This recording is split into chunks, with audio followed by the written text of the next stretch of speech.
SDRF থেকে দিয়েছে 415 কোটি। 2020 আমফানে প্রাথমিক 1000 কোটি টাকা এবং ফাইনাল হিসাব করে 3750 কোটি টাকা নরেন্দ্র মোদী দিয়েছেন। 24 সালে নরেন্দ্র মোদীজি বন্যা ত্রাণে দিয়েছেন 468 কোটি টাকা। কোথায় গেছে টাকা? কোথায় গেছে? ভাইপো খেয়ে ফেলেছে। ভাইপো কয়লা খায়, বালি খায়, গরু পাচার করে, মদের বোতল থেকে 2.5 টাকা নেয়, চাকরি নেই। আমার বিকালে কলকাতাতে আরো প্রোগ্রাম আছে, নেতৃত্ব যাবে এসডি অফিসে।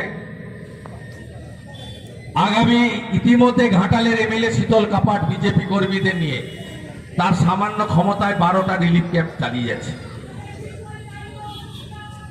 আমরা স্বাধীনতা দিবসের আগের দিন 14, স্বাধীনতা দিবসের দিন 15, জন্মাষ্টমীর দিন 16, 3 দিন ধরে ঘাটালে বিজেপি রিলিফ করবে, স্পেশাল রিলিফ। আমাদের সাধ্যমতো করবো,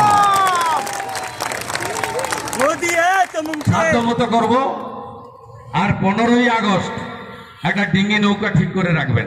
একদম আমি নৌকায় উঠবো, কোন জল প্লাবিত গ্রামে গিয়ে জাতীয় পতাকা তুলবো আর আপনাদেরকে খাওয়াবো, আমিও আপনাদের সঙ্গে খাবো।